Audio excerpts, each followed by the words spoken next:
The following program may contain coarse language, violence, nudity, mature subject matter, or scenes which may not be suitable for all viewers. Viewer discretion is advised. All Hit Radio.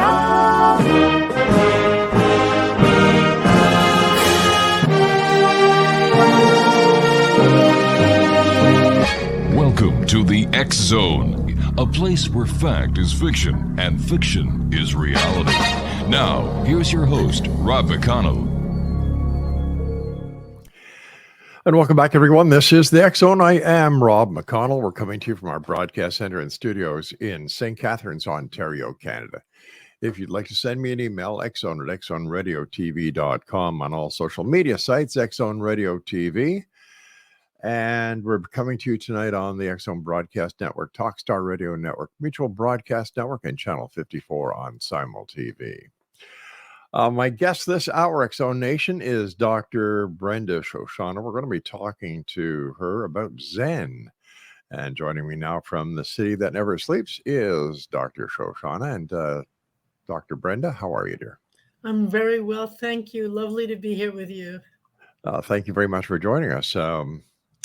Tell me, before we get going and talk about Zen, tell us a little bit about yourself. Well, I've spent many years working as a psychologist, and I've been a Zen practitioner for almost 48 years now. Mm-hmm. I found the practice when I was quite young, found a book in my neighborhood, and this is quite a long time ago. And the moment I read it, I didn't understand what was in it, but I could not put it down. I was thrilled, excited. I just knew intuitively that this is right. I kept saying, this speaks to me deeply. And so most of my life I've lived as a writer, psychologist, but primarily as a Zen practitioner. Most of my work revolves around that. What is Zen? That's a wonderful question.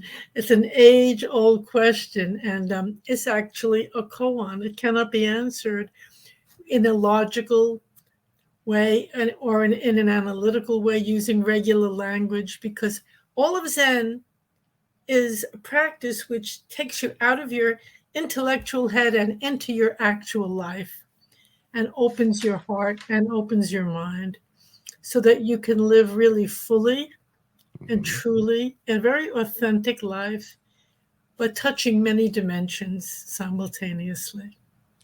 So how come we can't describe it? This is, you just use many words to describe it.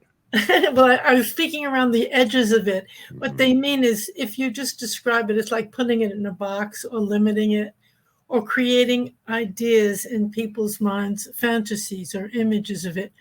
Because Zen is a direct experience of who you are, of what your life is, and of what's possible. Where did Zen originate from? Well, originally it came from the Buddha. It came from Buddhism, and he, of course, was from India, but Zen itself came from China, basically originally, to Japan, and on like that. And now it's here in the West, very, very, very, very deeply here in the West. How come if it's so deeply embedded in the West very few people hear about it? Oh, really? I thought it was quite popular now, quite well known now. Not really. No, really? No. Well, but now in this day and age, I'm speaking of America, particularly of the United States. There are many. Well, I started in 1972 my practice, but now compared to then, there are so many Zen centers and groups all over the country. But maybe I guess people don't really know about it elsewhere as much as I think they do here.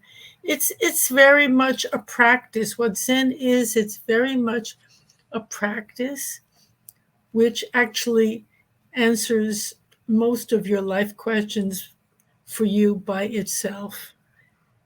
And why would we need an Eastern philosophy in order to answer our own questions about our lives? Look at how mixed up and confused we are now. The point of Zen is Hmm. that it's not really a philosophy. I mean, there is Zen philosophy around, but Zen practice is not a philosophy. It's beyond philosophy. It's an actual experience, a direct experience of what's really life-giving, Hmm. meaningful, and real in the world, including this dimension and many others which we live in simultaneously. So it's quite counterintuitive to the way most of us spend our lives. So maybe that's why it's not as well known as one might think. Is there a certain type of person or personality that would be drawn towards Zen? Very good question, because I've thought about that a lot myself too. And yes, I think yes, definitely so. I remember the people that I personally interacted with and met at the Zendo were very different from, in my experience, of the ones in general that I knew in my life. I think these are people who kind of really want more quiet and really value kind of an independence rather than getting an answer from someone else or leaning on someone else or following along with the main current of thought. Hmm. They kind of want to find out for themselves. I remember that's the first thing, one of the first things I heard my teacher say. He said, when you come here, we do not ask you to believe anything. Just come and find out for yourself. That really moved me. That meant a lot to me. I'm having a problem trying to understand why someone would have to go somewhere else to understand themselves. Well, there's all kinds of levels of understanding yourself. There's the psychological level. Hmm. Excuse me. And I worked as a psychologist Right. for many, many years. And that's valid. And it's completely valid work, but it only takes you so far. When they say understand yourself, they don't mean psychologically. What they mean is to know where you've come from and where you're going in life. So there seems to be a bit of mysticism added into Zen. Oh, And yeah. does this have something to do with past lives? Sure. That's something that does come up, although people don't dwell on it in the Mhm. teachings, but yes, of course. I agree with that. I think many times people who do come to practice have come from, we could call it karma, we could call it from a momentum from other lives, and it also does, yeah, when you sit a lot, many times people do remember their past lives or have strong intuitions about things like that. How do we know Zen is real and it's not just a side effect of who you are? It is who you are. So why would we need a philosophy in order to tell us who we are? Well, it doesn't tell you. It's not a philosophy. Well, what is it? What it is it's a practice of sitting and acquiring for yourself a Mhm. direct experience of So your what? life and of others. So why would you have to go and be part of a Zen group in order to do this when many people I know do it themselves at home? Maybe they do, and that's great. But when you do go with a group, what we Mhm. do, it's a practice of hours and hours often of sitting quietly in a certain posture, and having others sitting with you is very helpful. It sustains you, it gives you a lot of energy. And you also learn a lot from your interactions with the other sitters in the Zendo. It's called the Sangha. It's a long tradition of having a Sangha. And it's not that anybody tells you who you are, Mhm. it's just a way of knowing yourself differently. Zen practice also creates a great deal of sense of strength, a sense of confidence, a sense of connection. It takes a lot of feelings of loneliness and separateness away. You begin to feel more and more connected to the earth, to the sky, to your life in a more profound way. then I noticed as a psychologist that people Mhm. feel. Um, Well, as a psychologist, you saw people who had issues, who had problems, that's because right. if they didn't have these issues or problems, they wouldn't go to a psychologist. That's true. It seems that this is a practice. Can I call it a practice? Oh, absolutely. Okay. This is a practice for the weak of mind. Oh, the Zen, no, just the opposite. I would say it takes a tremendous amount of strength and courage to be able to really look at yourself in this way and to be able to face certain things about yourself and to become really a good friend to yourself and to life itself. It takes a lot of strength to do this and a lot of courage and a lot of devotion too. There's a whole quality of devotion that's very present in this practice, devotion to life itself and to wanting to live the best possible life you can and being of the greatest help that you can also. Because So that's, yeah, it sounds like a religion to me. some people call it a religion. I get the same feeling when I go to church every Sunday. Yeah, it comes out of Buddhism. That, yeah, you could call it a religion. I don't know if it comes out of Buddhism. I call it comes from Christianity. It comes from God. It comes from Christ. I Oh, don't right. I Oh, don't oh, consider right. You, Buddha to you, be a god or a no, I didn't Christ. mean that. I didn't mean that. No, I work very closely with a Jesuit priest who is also a Zen master. There's no conflict between this and any religion. I'm very glad you brought that point up. In fact, he's a wonderful. He's almost in his 90s now, but there's a whole stream of people, of Christians, devoted Christians. And in this particular community, there are many women who've been nuns. They're still very devoted. And they find this practice makes their prayer deeper and their ability to follow the scriptures and be connected to God. You could use that word, but they do use that word, and I use that word. That is absolutely not, it's not in conflict with this practice at all. Stand by. We've got to take our first break. Exxon Nation, Dr. Brenda Shoshanna is our special guest. www.brendashoshanna.com. We'll be back after this break. Don't go away. And this portion of the Exxon is being brought to you by our good friends at Beautiful Mind Coffee. Visit them online at www.beautifulmindcoffee.ca.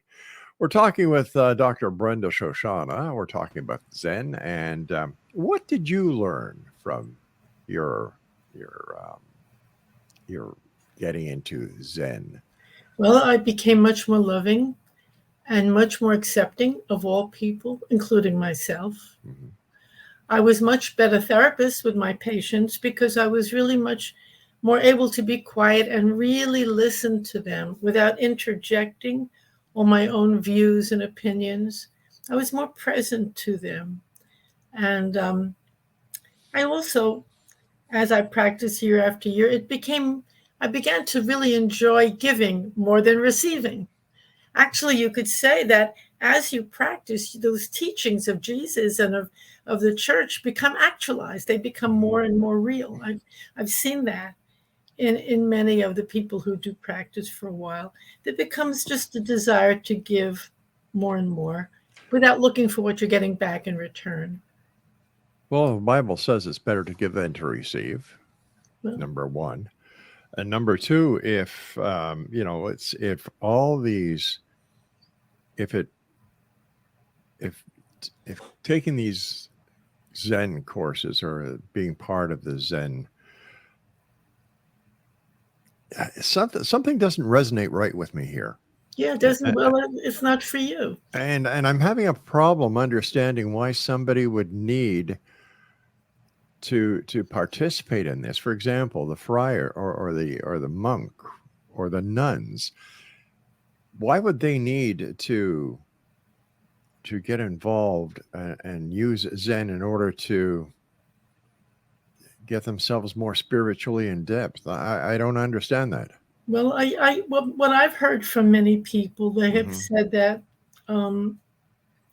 not everybody. I mean, I can't speak for everybody, Right, I understand that. but for many people who go to more mainstream churches or synagogues or mosques or whatever, that they might feel that it's more that something is missing for them there in terms of the spirit, in terms of it seems more like a business or more like an institution, and they want to have a more intimate experience of God. Actually, one of the people in Father Kennedy's Kennedy Roshi's group is a priest right now. He has a congregation in the city, and he spent many years in a Christian monastery in silence, doing something very similar. And he said that once he began, and now he also includes Zen practice. Certainly not a weak-minded man, far from it. But for him, it lit a fire for him, not for everybody. This is certainly not a path for everyone. But he found, and many of the people that at certain points, they find the traditional ways too authoritarian for them. They don't want to have to just follow what's being taught. They like more freedom to explore for themselves, or they find it more like a business rather than a spiritual place, and or political or whatever. I'm not saying that politics doesn't go on in the Zendos. It does, and it goes on everywhere, and in the business aspect goes on there as well. So, but that's just part of human nature. It's wherever people are, you find that. I think a deeper answer to it's a good question. I think a deeper answer is that just different people have different mentalities and different hearts, and different things help them to become who they are and to become the best they can be.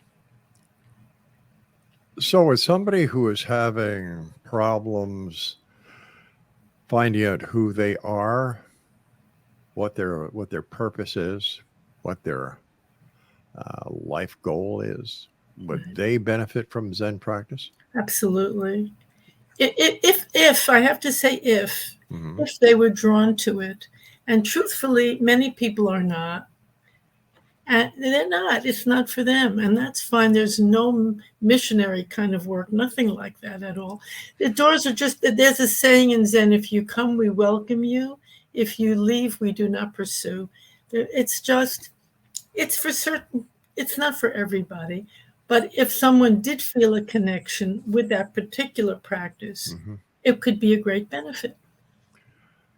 How do you know? How do you know if you have the calling from Zen? Well, how does a person know that Zen is for them? That's a great question.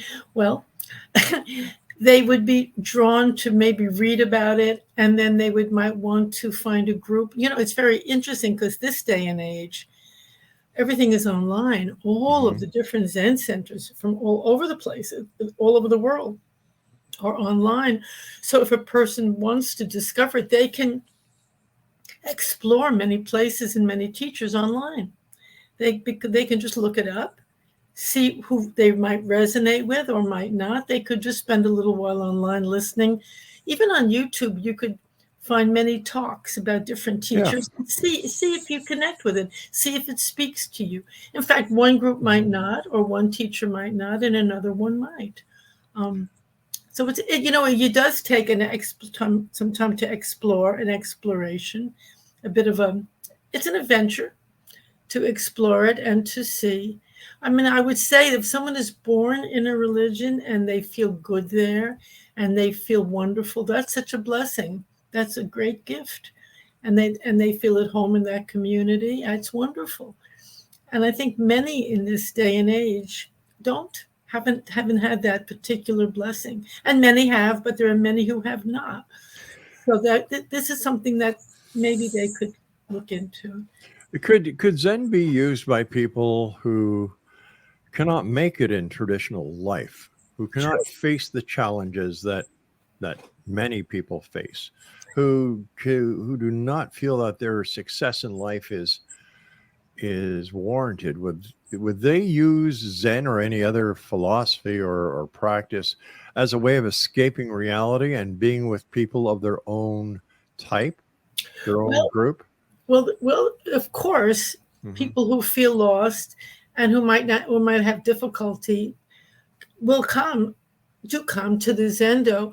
I can't say they're escaping reality. You get a big dose of reality when you get there. That's for sure, because you don't have the normal things that everybody leans on: discussion, friendship, conversation. You're doing practice. You're practicing very deep meditation, so you have to really face your body, yourself, your life, each other.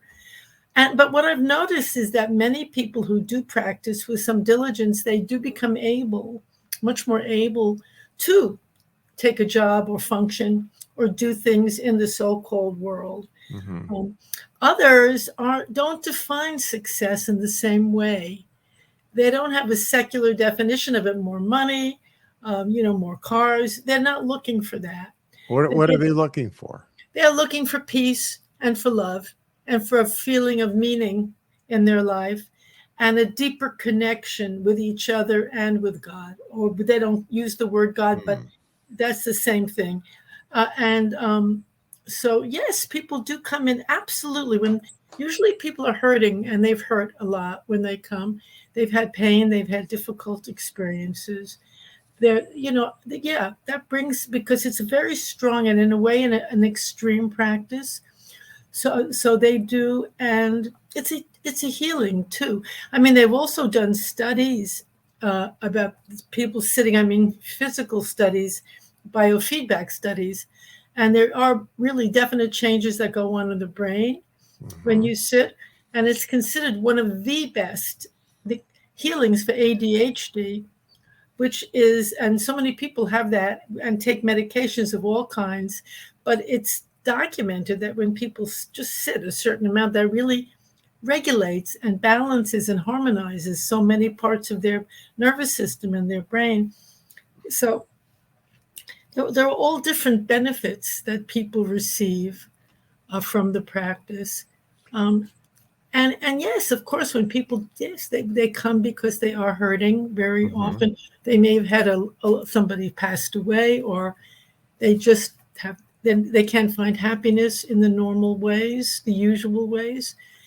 And I would say that I've seen so many people over the years, many, many, many become much stronger and much better. It's not a place to escape reality. That's not what happens there.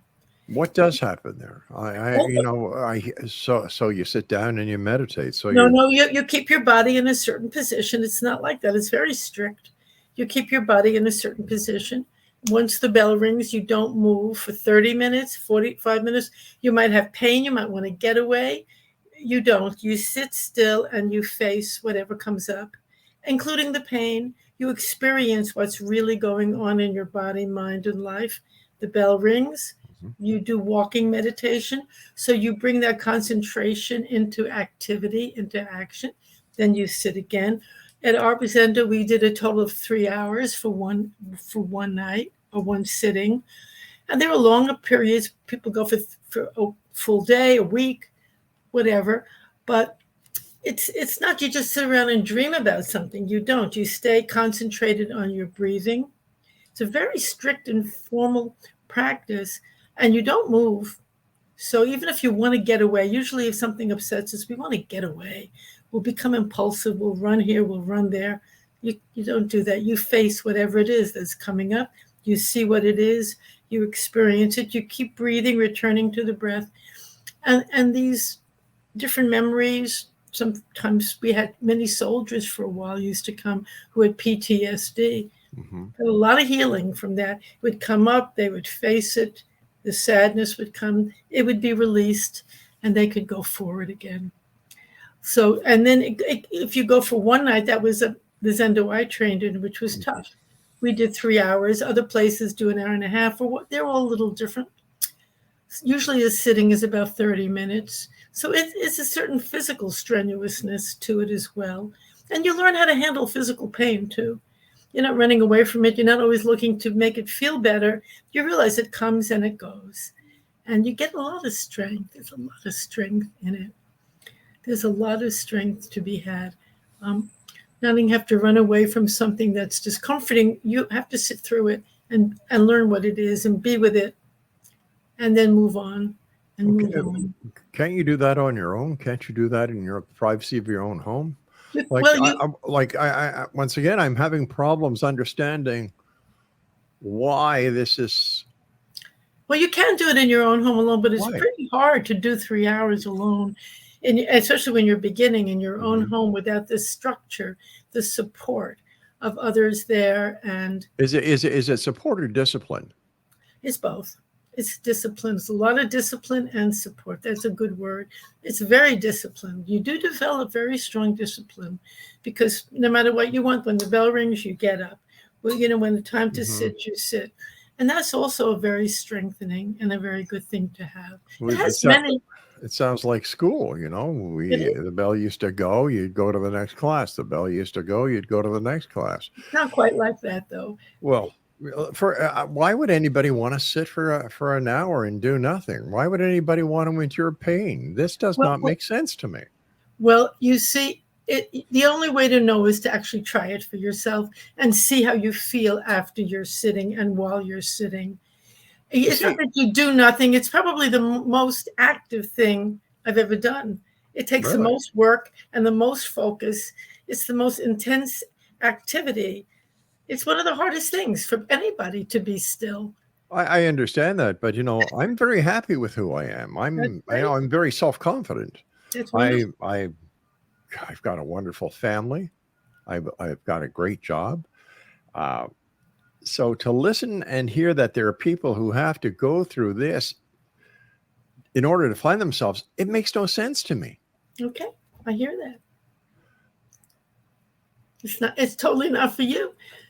And there are many people who just don't feel the way you feel, and they don't have a great job, or they just have different kinds of issues, perhaps. The world is made up of many, many, many kinds of people. Yes, it is. But what is the difference then? Because I'm trying to find differences between what Zen practice is and what an organized religion is, and I can't see a difference.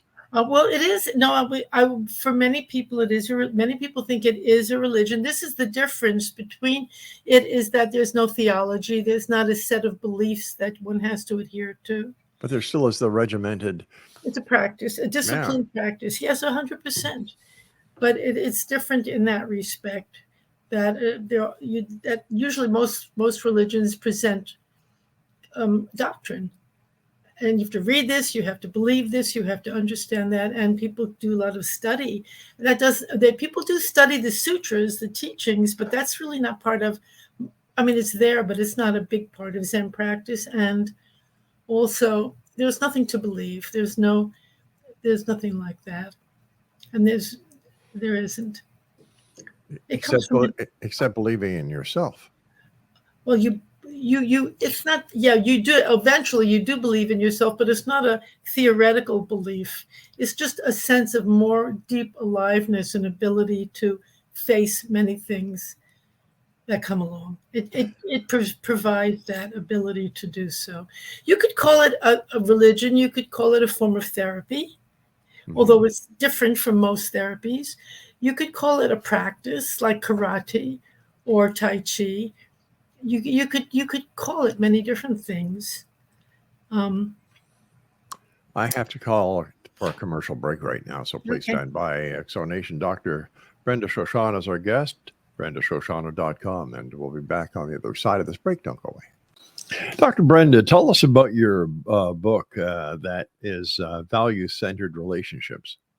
Yeah, it's interesting because I wanted to put together the teachings from all the scriptures, all of them, all the world scriptures, including Zen, is part of it, but includes the Old Testament, the New Testament. And I wanted to, because I see so much pain and suffering going on right now, particularly with COVID and all of the different issues going on in our country. And I recognize that many, many, many answers for healing and for peace and for recovery of all kinds are in the scriptures, and they're just not really brought to light and really used in our relationships and our daily interactions with each other. And so, being myself very quarantined here for quite a while, I really dove into all of them, which I love doing. And I put them together to show how we can actually practice them in our life. Not just think them and say them, but and how we can really get rid of pain and upset and conflict between people easily when we apply these different laws, which I didn't make them up. They've been there for years. Teachings for healing, teachings for love, how to really be loving, and to separate what I call real love from counterfeit love. But Give us some examples. well, okay, I'd be happy to do so. Well, for instance, I have what's called in it the pillars of love, and I'll tell you what some of them are. For instance, it says, when we speak about counterfeit love, I say that all pain in relationships comes not from the other person, but from being caught in the illusion of love, of counterfeit love. And I'll give you an example of it. They say in one of the scriptures, we think that when we're getting married, we're at the peak of our love. We're so happy, we're in love, we're thrilled, everyone is celebrating. But the scripture says, no, that's not the peak of your love. It's just the beginning. Mm-hmm. Your partner is your teacher in what it means to love. I thought, wow, that is so beautiful. And so I take that a step further and I say, everyone you meet is your teacher in what it means to love, everyone. And so one of the exercises that I make a lot of these into exercises so people can do it, simple, direct exercises.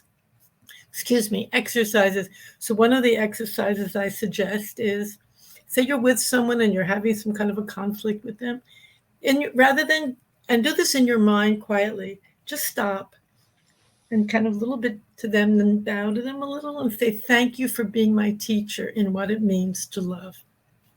Right away, you're not getting into that dance of anger. That person's there to teach you what it means to love. And then you could say to them, it's a beautiful moment. You don't see them as an enemy or as someone you have to engage with in an angry way. And then the next thing I suggest you say to them is, I grant you the right to be who you are. And that is an act of love. And then you're able to just, your energy changes, the way you view them changes. And it's another very important teaching from scripture that we know is to see the best in everyone, which is judge everyone favorably.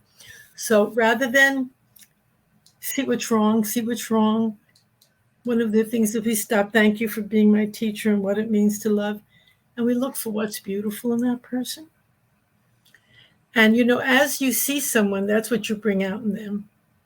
If you're going to see the worst in them, you'll get a lot of anger, and people pick it up. They will pick it up, how you're feeling and how you're perceiving them. So that's another one of the things we do, is to stop. And so that's one. I could talk about it a lot. I love talking about it because actually the whole point of this book is that you cannot be truly loving and upset at the same time. You cannot. And what counterfeit love is. Hold on here. It's a definition from the scriptures. I disagree with that, because a father, like I'm a father, I've got 6 kids and I've got 15 grandchildren. I have 2 great-grandchildren. And I'll tell you something, sometimes grandpa or dad gets really upset, but dad still loves. In fact, I have a problem with God himself, because he talks out of the side of his mouth, because he says, thou shalt not kill, the 10 commandments, right? And yet, how many people did he kill in the Bible because they didn't agree with him? Well, so how can you use the Bible as an example when there's so much hate, there's so much anger, there's so much control? I don't get it. Well, it depends. I have the same problem. I don't have that concept. That's not my understanding of what God is. I don't accept that God has every word in the Bible. That's one of the reasons I went to Zen. I don't take it in a literal way. To me, God is love, is actually the experience of love. And when I agree. The God of the New Testament is much more loving than the God of the Old Testament. Well, that's just what people wrote down. There's only, both the New Testament and the Old Testament, there's one Father. there's one God. Well, wait a sec. If we say that that's what people wrote down, are we saying that God did not write the Bible? Are we saying that the Bible is based on the perception of the person who wrote the story? No, I'm not What are we saying that. saying? I'm not saying that. I mean, I'm not getting into that whole biblical issue, which I know is a very vital issue, vivid issue these days. But what I say is that it's true. Many things in the Bible sound horrifying, and which is one of the reasons that people have withdrawn from religion, unfortunately.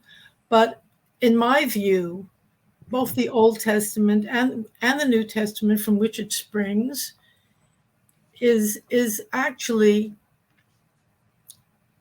the way I have always perceived God is as love itself, and I always was very wondering why people who were so religious in all the different religions often lacked kindness toward one another. And there's many horrible things that have happened to people in the name of God. Sure.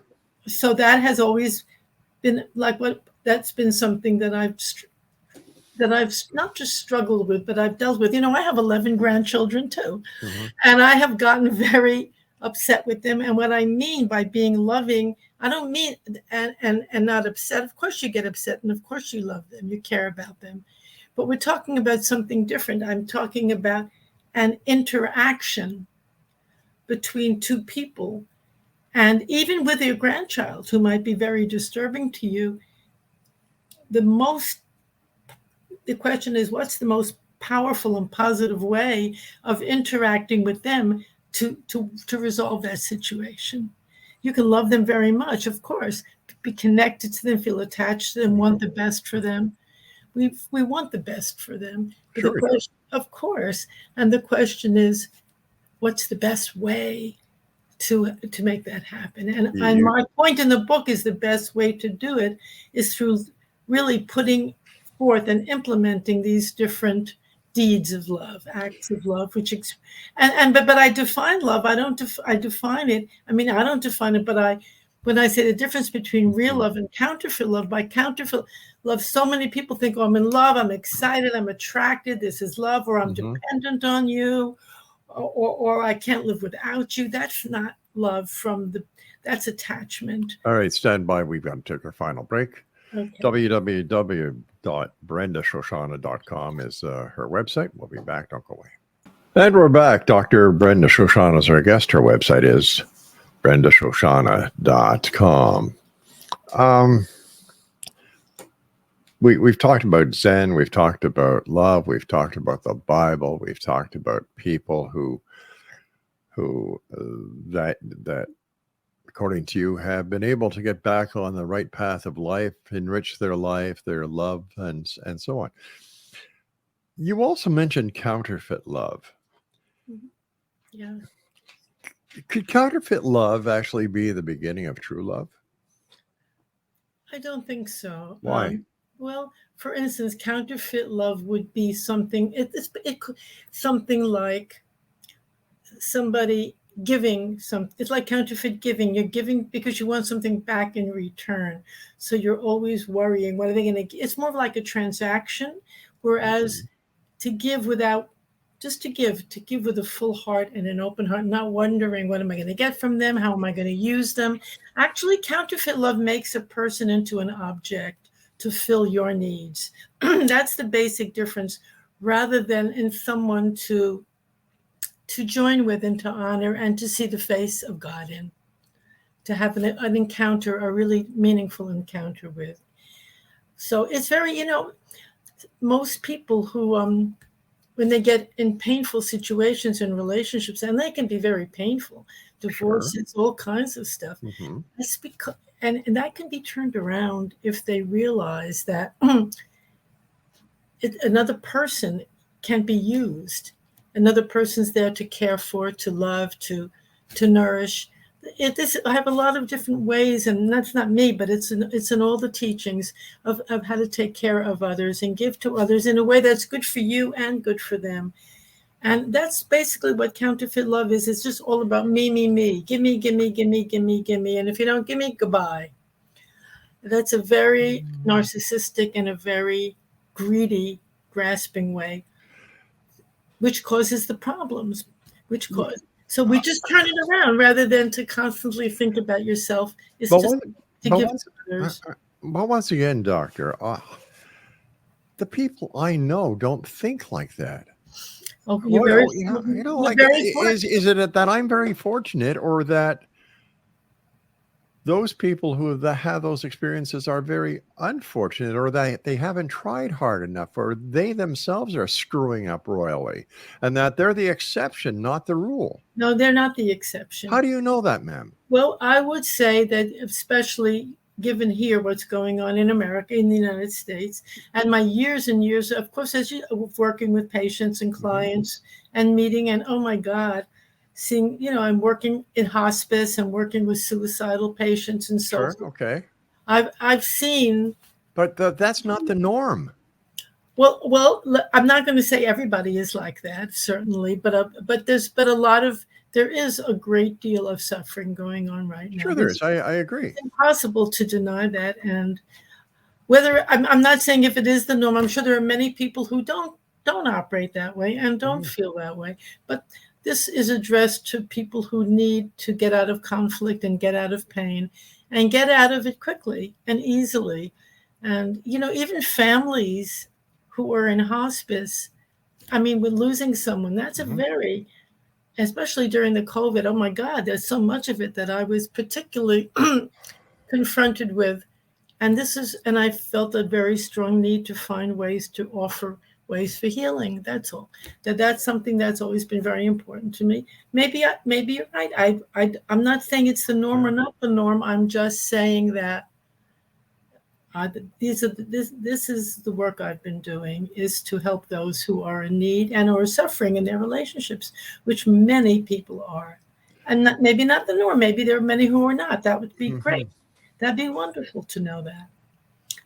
But my personal...